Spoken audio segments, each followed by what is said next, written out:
guys, it's Reagan and today I'm filming my February book haul. Not gonna lie, this book haul is a little bigger than I intended it to be, and by a little I mean a lot. So we're just gonna go ahead and get started because it's already out of hand, people. The first thing I'm gonna talk to you guys about is not actually a book, but it's an app, but it's like still kind of a book in its own way. App is called Radish, and basically this app just launched in February, and it is an app that kind of brings top authors from Reddit and Wattpad onto this site that allows users to read serialized content, meaning as a reader you can read some of your favorite user-generated content on a weekly basis. So essentially you can either pay to get some of this content early, pay the author and support them and get it early, or sign up and wait every week or so and read that content as it's released for free. It's just a really fun way to get non-published writing content, and also if you're a writer, this is a great website for you to perhaps publish some of your own work. So the app itself is really easy to navigate. Basically you just like download it and it goes to your library right on the app. It's really easy to use. Currently it's only available on iOS devices, but they are working on an Android app, so never you fear. If you're interested in reading Radish, I have been reading my own Born of Shadow on here. It's been quite enjoyable. I like it because I can just read one chapter a week. It's very manageable. Moving on to the physical books. The first two books I'm going to show you guys are first going to appear random, but then you'll realize that it all makes very much sense. And basically it stemmed from me reading Persuasion by Jane Austen, and I wanted to read more period fiction. But the problem is it's hard to find that because usually it's just like bodice ripping, ridiculous nonsense of literature. Not that there's anything wrong with that, but it just wasn't what I was looking for. But I did research, and the first book I found is called Blackmore by Julian Donaldson, and I just love this. This is just gonna be appealing to my soul. Basically this follows a main character who doesn't want to marry a man. Like, she doesn't want to give up her freedom in that way, and she wants to travel to India because there's more social freedom there. However, before she leaves, she makes a deal with her family to go like stay at this place for a little while before she leaves for India, and I'm pretty sure she falls in love, and I'm really excited about it. So that's what this is about. And the next one I got is The Headmistress of Rosemary by Sarah E. Ladd. This is a book in a series, but this one sounded the most interesting, and I don't think you need to read them in order. And this follows a woman who's the headmistress of a school. She's already 25 and considered a spinster. She doesn't really care. She just wants to run the school and make it the best school possible for young girls who are there. And then one day, like, the owner of the school appears on a doorstep, like really sick, and I'm pretty sure some, you know, things happen after that. I'm pretty sure it gets real dramatic. I'm hoping these are good. I'm hoping these have some really interesting social commentary as well as romance and like circumstance and all that sort of thing. I'm hoping for good things. The next book was sent to me for review from Penguin Random House, and I'm also working with them for this video, and that is A Small Indiscretion by Jan Ellison. When they emailed me about this, I was super excited because this is a thriller, and I love thrillers, and I've been just trying to find another fantastic one, and this sounds like eerie. You read the synopsis and you don't quite know what it's about, which I think is kind of a good thing. But essentially this follows our main character, Annie Black, and when she was young she kind of left her California small town behind and went to London and spent kind of a debaucherous winter there, and then left London and came back to America, and 20 years later she's married, she has kids, she's living a normal life, but then some stuff from that time in London starts resurfacing in her life, and it kind of changes things, and she's trying to unravel this mystery. It sounds dramatic, and I really want to know what this small indiscretion is, because I'm sure it ain't so small, and I bet it's a lot more dramatic than we're thinking.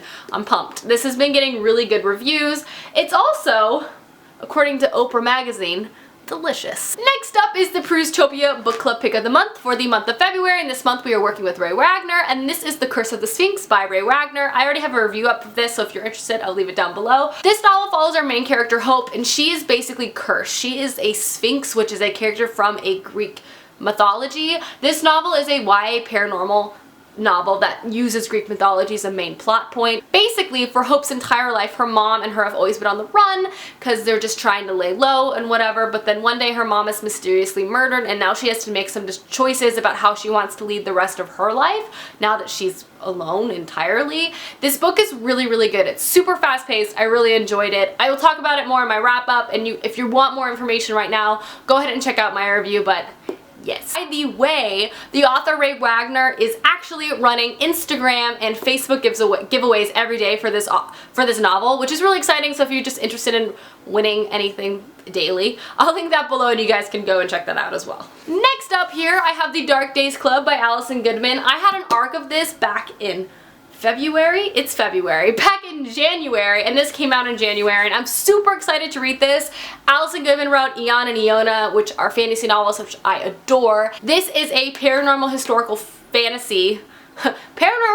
fantasy set in 19th century London, and I'm really excited. It follows a club that's designed to fight dark creatures, and Alison Goodman's really good at integrating historical elements accurately in stories. At least I found that with their Eon/Iona series, so I'm looking forward to this a lot. Next up is another book I got for review from Source Books, and that is This Is Where It Ends, which I'm reading this month, and I'm currently reading, and I'll talk about it more in my wrap-up. This novel is a heavy one. This basically follows 4 different perspectives over a span of 54 minutes during a school shooting. I'm already about a third of the way through, and it's very harrowing, and it gets my heart pounding quite easily because it's just a topic, especially in America. Gun violence and mass shootings is definitely something that is very topical and important that we should be talking about, and this novel so far I think is dealing with it very well. And this novel is scary. It's scary because it feels like real life, and so yeah, this is definitely good so far, and I'll be talking about it more in my wrap-up, but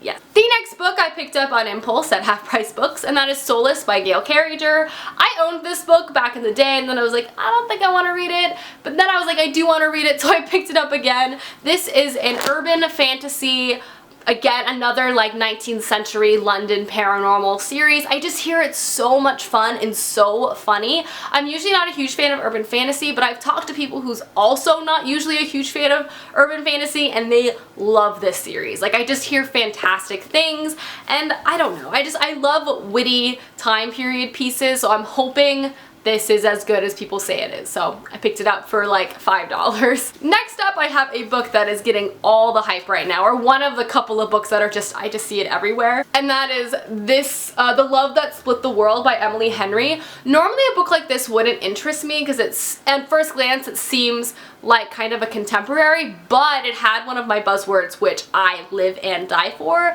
and that it has magical realism. This book deeply involves magical realism, and I also think it integrates Native American culture, which I think is really cool because I've definitely never read anything like that. I believe this follows a girl who is told in a dream that the boy she loves is going to die and she needs to save him, but she has no idea who that is, and that kind of starts the whole story. But again, magical realism, it has really good reviews. I'm hoping for really good things. We'll see. I'm not sure when I'm going to get to this, but I'm definitely interested. Next up, we have another book that Penguin sent me. They sent me a lot of books this month that I was really excited about. Like, unsolicited. They just appeared and I was like, thanks. I'm interested.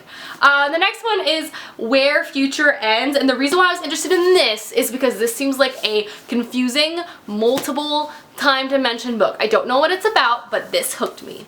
5 teenagers, 5 futures, 2 worlds, 1 ending. What? I'm interested. I'm hooked. I'm hoping this is cool. And it also says one of the most ambitious YA novels I've ever read, which is interesting because it's really, really short. So hopefully this is as good as everyone on the book jacket says it is. We'll see. Next up is a book I bought impulsively one day that I definitely didn't need, but I felt like I did at the time, so I bought it. And that is The Black Prism by Brent Weeks. I got the big paperback edition, and it is definitely a hunk. I've been really into epic fantasy lately. I've been reading big epic fantasy books like pretty like together on top of things, so I just figured I'd get some more for my shelf, so when I'm in the mood I can just pick it up, I'll have it on hand. And this one intrigued me because it has to do with light. Like, the magic system is centered around light and prisms. That's all I really know, and that's kind of all I want to know, but that was enough that I was intrigued. And the last book that Penguin sent me, not the last book in this book called Don't Worry, is The Salt to the Sea by Ruta Sepetys. This book is getting all the hype right now, which I'm actually okay with because I really like Ruta Sepetys. I read Between Shades of Grey last year and absolutely loved it. So I've actually been highly anticipating this book this year. I'm not totally sure what it's about, and I kind of want to leave it that way. I've been kind of avoiding reviews like the plague. But this is all I know, and this is all I really need to know. In winter 1945, it's a good time to read about. 4 teenagers and 4 secrets. I believe this is just set during the theater of World War II. 4 teenagers and something's happening.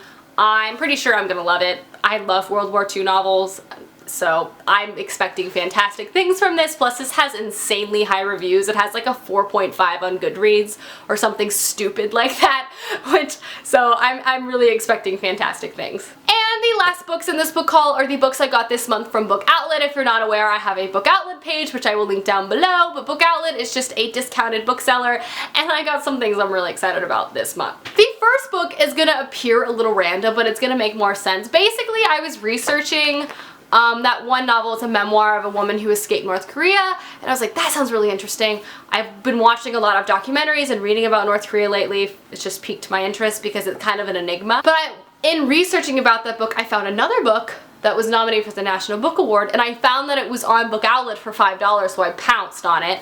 And that is Nothing to Envy: Ordinary Lives in North Korea, and this is a nonfiction novel, and I've started it. I'm about 30 pages in, and it's really interesting. And basically a reporter who was stationed in that geographic region is interviewing a whole bunch of people who've defected from the country. So it's a lot of different perspectives, and so it's fascinating because again, North Korea is kind of this weird enigma.